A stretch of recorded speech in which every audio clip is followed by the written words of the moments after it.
Well, I didn't expect that. And that's being serious, not a joke. I mean, that's, Tarleton's I'm not Tarleton, I'm sorry, just the Tarleton and the ASU game in there. Nichols is a tough team, to play against. They won their conference 2 times in a row, and just that style they play, it's just kind of relentless, and, they're so handsy and going for steals, and they're not afraid to foul, and, they can't call the fouls, and that's good basketball. So for us to kind of weather that storm and, and handle it the way we did and win with that margin, I think it says something about this group. What do you make of the 24 turnovers? I make that it's not very good, and we'll definitely stuff we got to clean up, and we tried warning the guys, but sometimes they don't heed the warning, and when you play a team like that, you can't be casual. And obviously, if you saw when we weren't casual, we were pretty efficient. So, we just need to hone in on that. And some of the turnovers, I think some of our younger guys had them, and they just have never played in a game like that. And so for them to get that experience and learn from it, it's going to be a positive. Casual, lazy passes, or what? It could be lazy passes. It could be lazy catch, there's numerous things. Just kind of relaxing. You can't relax and let your guard down against a team like that because, they're going to go for a steal or swipe at the ball every opportunity they get. You say you didn't expect that, but did you figure with that if you did handle that style, it kind of might play into it where you would score 100 plus? I honestly had no thoughts like that at all. I thought it was going to be a hard game, and I told our guys before, we need to be mature, and at the end of the day, we just got to win.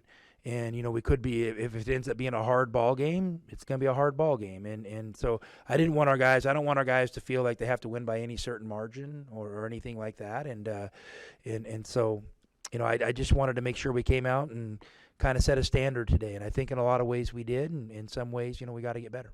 You guys got in a little bit of foul trouble early with Kirk Risa and putting Kyle in there. How do you think he performed in that first half? Well, I thought Colin played really well, and I think the second half I think he was better than the first, which is to be expected, and he kind of settled in. Kylan's a really good basketball player. He's been practicing. He was kind of hit or miss there for a while, and his reps were really reduced. He's kind of been full steam ahead only the last 2 weeks. So to kind of Courtney's situation kind of thrust him into maybe an opportunity earlier than expected, and I thought he handled it great. And Kerr getting 2 fouls early, gave him an opportunity, and I thought he handled it really well. And speaking of Kerr's 2 fouls, he and Pella got to be smart. It's 2 games in a row where 2 of our better guards have had 2 fouls before the first media timeout, and that's not a winning formula. So we got to try to address that. More minutes you wanted to play Kylan with his health and get, like you said, just 2 weeks back, or is it did you have any minutes restriction in mind? Not really, and just whatever the game called for, and I thought he looked good out there in the second half. It looked like he really settled into me. Tonight and in the exhibition, Adama has been so efficient from the floor, shooting a nice percentage, limited turnovers. Throughout the past few weeks, what have you been noticing about him in practice? He's really coming on. He kind of got off to a slow start in the fall, and then he kind of twisted his ankle, and ever since then he's been really good. Even at the end of our St. Mary's scrimmage, he played really well, and obviously the last 2 games he's played well, and I'll give that kid credit. When he got back, I really challenged him to change his shot.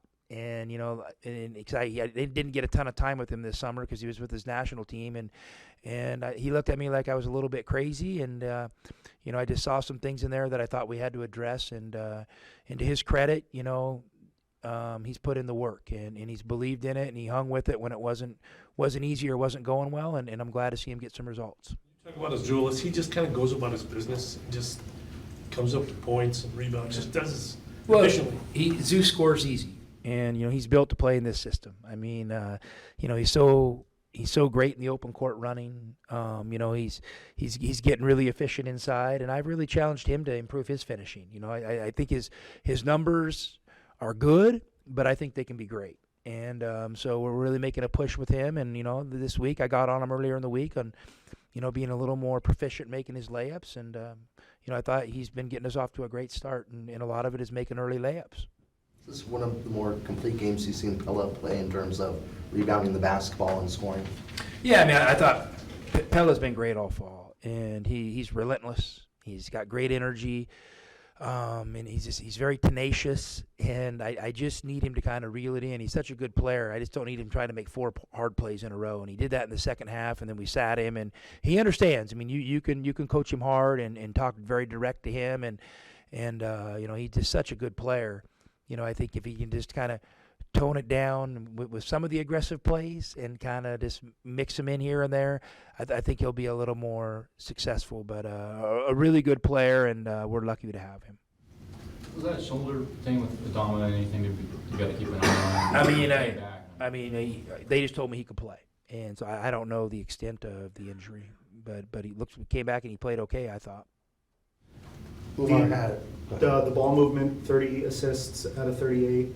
Shot selection, you felt strong today? Well, when you play a team like that, you literally just have to kind of break through the pane of glass that's out there on the perimeter, because it's just the pressure. Once you break through, you're going to have number advantages, 3-on-2, 2-on-1s, and you just got to make simple plays there. And I thought our guys did good. It's not maybe how you normally see us move the ball, because normally we'll really move it side to side and connect passes. And a game like that, it's hard because you throw one pass and the next one's denied. So eventually you got to go north south. And obviously we love attacking high low and playing inside. And I think some of our turnovers tonight were in our high low actions. We can probably get a little more patient, look at that, figure out where the help's coming from, and skip to the open guy. Have that kind of pressure and still be able to make that one extra pass.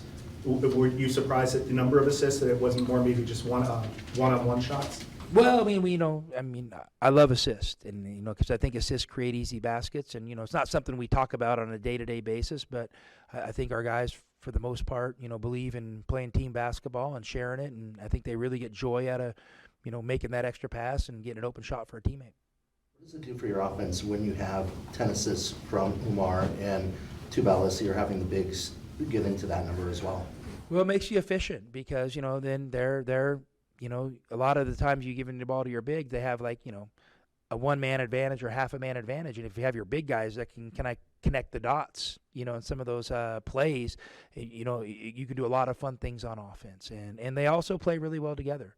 And that's something we take pride in and we work at every day. And I'm just really proud of both of them because they both have really come so far and just, not only scoring around the basket, but being a little more comfortable making decisions with the ball. Especially Umar, you can just see how much more comfortable he looks with the ball in his hands. Does this game have any meaning beyond today? Does this game have any meaning beyond today? You're looking for a deep answer that I might not have. Nothing significant to me. Am I missing something? Well, Nichols at its level is pretty good. You beat him by Yeah. 42. Well, you know what? It's early. And, I hope Nichols has a great year. And for us, we're still, I'm a paranoid coach. So I'm sitting there thinking about what we got to do to get better. We got another team coming in here Friday that's probably going to present some different types of challenges. And, I'm kind of locked into my day-by-day, game-by-game mode right now. So I couldn't tell you what, tomorrow, I'm going to figure out what tomorrow looks like when I get home tonight. And we'll go from there. Are most coaches at game one paranoid because Oklahoma lost, USC lost? Well, listen, winning's not easy, and it's not anything you should ever take for granted. And there's so much. These rosters are so in flux in college basketball today that I think as a coach you wanna actually see your team do it on the floor. And then once you go there's two categories you put things in. Things we did well, we need to continue to reinforce and do well. Things we need to get better at. And you don't get any more complicated than that. And you hammer both categories. Get better, category, and things we're doing well, and continue to reinforce that. I think that's how you build consistency. But obviously it's pace dependent with your opponent, but is this a sign that, this team is going to be a lot like last year as far as they scoring a lot of points? Hey, I just watched Paul Westhead's, Loyola Marymount deal, and I think we're going to try to score 130 a game. No, not at all. I think our opponent had a lot to do with that today, and they wanted to get up and down, and you guys know I'm more comfortable to get up and down, and for me, I think it's really going to reinforce when we play with fundamentals and do things the right way. We can be really, really good, and when we get a little bit loose and aren't quite tough enough with the ball, we're susceptible. The 71.7 shooting, what do you make of that too? Awesome. you know, but let's not couple it with 23 turnovers or 24 turnovers, you know. So, we work on finishing every single day. And, you know, to shoot 71% and also attempt 40 free throws, I mean, I think that means we're, for the most part, executing our game plan because we wanted to attack north-south today. Time for one more. Okay, all right. See you guys.